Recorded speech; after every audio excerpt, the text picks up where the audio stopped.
दिल्ली के जंतर मंतर पर NEET paper leak मुद्दे पर हुए छात्र आंदोलन में बच्चों पर हुए बल प्रयोग को लेकर नेता प्रतिपक्ष राहुल गांधी लगातार गृह मंत्री अमित शाह पर हमलावर होते नजर आ रहे हैं।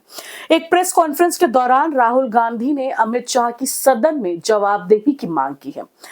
राहुल गांधी ने एक के बाद एक गृह मंत्री को लेकर कई सवाल दागे, जिसमें उन्होंने कहा कि गृह मंत्रालय ने बच्चों पर गोली चलवाई, तो क्या अमित शाह ने इसका आदेश दिया था?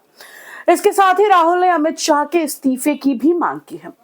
दूसरी तरफ बीजेपी सांसद जेपी नड्डा ने भी राहुल गांधी को चुनौती दे दी है। आपको वो भी सुनवाएंगे, लेकिन उससे पहले सुनिए राहुल गांधी ने अमित शाह से क्या कुछ सवाल पूछे। हम होम मिनिस्टर की पर्सनल ओपिनियन में इंटरेस्टेड नहीं है। उनका एजुकेशन पे, बाकी चीजों पे क्या व्यू पॉइंट है, neither are we interested, neither is the country interested. Okay, we are interested in one thing. उन्होंने बच्चों पे गोली चलवाई, उनकी मिनिस्ट्री ने गोली चलवाई।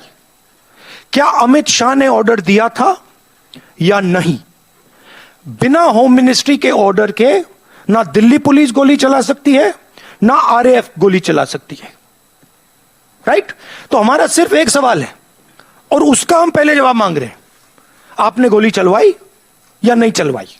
अगर आपने चलवाई, यू आर कल्पेबल। अगर आपने नहीं चलवाई और किसी और ने चलवा दी, you are incompetent. Either way you have to go. That was the statement. 15 दिन के लिए पार्लियामेंट में आ नहीं पाए। मैं देख रहा था, पार्लियामेंट में बैठे थे, बट आ नहीं पाए अंदर। अब जैसे मैंने बोला, अब गुब्बारे को स्टिच करने की कोशिश कर रहे हैं, उसमें गैस भरने की कोशिश कर रहे हैं, वो नहीं होगा। ये तो आपने सुना राहुल गांधी को। अब आपको सुनवाते हैं कि राहुल गांधी के अमित शाह पर लगाए गए आरोपों और सदन में गृह मंत्री के न आने वाले बयान पर बीजेपी सांसद जेपी नड्डा ने उन्हें आड़े हाथों लेते हुए क्या कुछ कहा। और इसलिए कोई भी विषय हो, जिस विषय पर भी, पॉलिटिकल विषय पर उन्होंने चर्चा मांगी है, हमने उनको हमेशा चर्चा के लिए आमंत्रित किया है और हमने कहा है कि हम तैयार हैं और चर्चा करेंगे। मैं यहां यह भी कहना चाहता हूं कि आज जैसे उन्होंने गोल पोस्ट चेंज किया है, वो भ्रम फैलाने का प्रयास कर रहे हैं। और साथ में वो जब गृह मंत्री जी ने कह दिया कि हम हर बात का जवाब देने के लिए तैयार हैं, तो फिर वो चर्चा से क्यों भाग रहे हैं? मैं स्पष्ट कहना चाहता हूं, राहुल गांधी, चर्चा से मत भागना। हम तैयार हैं, सदन के अंदर हम हर विषय पर चर्चा करने के लिए तैयार हैं, तुम भागना मत। और इसके साथ साथ मैं यह भी कहना चाहता हूं, आज उनको झारखंड में छात्रों की आवाज सुनाई नहीं दे रही है क्या? आज उनको, और मेरी जानकारी बताती है कि उनके इशारे पर वहां कटीली तारें लगाई गई हैं। उनके इशारे पर जो सरकार के पार्ट एंड पार्सल हैं, वो सरकार वहां चला रहे हैं।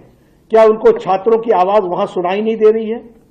मैं बड़े स्पष्ट शब्दों में कहना चाहता हूं कि जिस तरीके का डबल स्टैंडर्ड राहुल गांधी और कांग्रेस पार्टी अपनाती है, उनका कोई भी देश के भविष्य के लिए और देश के आगे ठीक ढंग से चले, इसमें अराजकता पैदा करना, नकारात्मक राजनीति लाना, गैर जिम्मेदाराना अपना योगदान, गैर जिम्मेदाराना विपक्ष की भूमिका निभाना, यही वो करते रहे हैं। मैं इसकी तीव्र भर्त्सना करता हूं और फिर से मैं चैलेंज देता हूं राहुल गांधी को, आप सदन में आइए, हम चर्चा के लिए तैयार हैं और आपको मुंह तोड़ जवाब दिया जाएगा, यह भी बताना चाहूंगा। और भ्रम मत फैलाइए, कोई गोली नहीं चली है जंतर मंतर में और कोई गोली का ऑर्डर नहीं दिया गया है जंतर मंतर में। नीट पेपर लीक मुद्दे को लेकर हुआ आंदोलन भले ही खत्म हो चुका है, लेकिन इसकी गूंज अभी भी सदन के अंदर है, जिसको लेकर पक्ष विपक्ष लगातार एक दूसरे पर हमलावर हो रहा है। एक तरफ राहुल गांधी के आरोप हैं और दूसरी तरफ बीजेपी सांसदों के दावे। हालांकि गृह मंत्री अमित शाह की तरफ से कोई चर्चा नहीं की गई है, ना ही उनका कोई बयान सामने आया है। ऐसे में यह जानना और भी दिलचस्प हो जाता है कि आखिर अमित शाह विपक्ष के इन सवालों के जवाब किस तरह देंगे। तब तक आप ऐसी ही तमाम बड़ी और राजनीतिक खबरों के लिए जुड़े रहें द न्यूज कटआउट के साथ।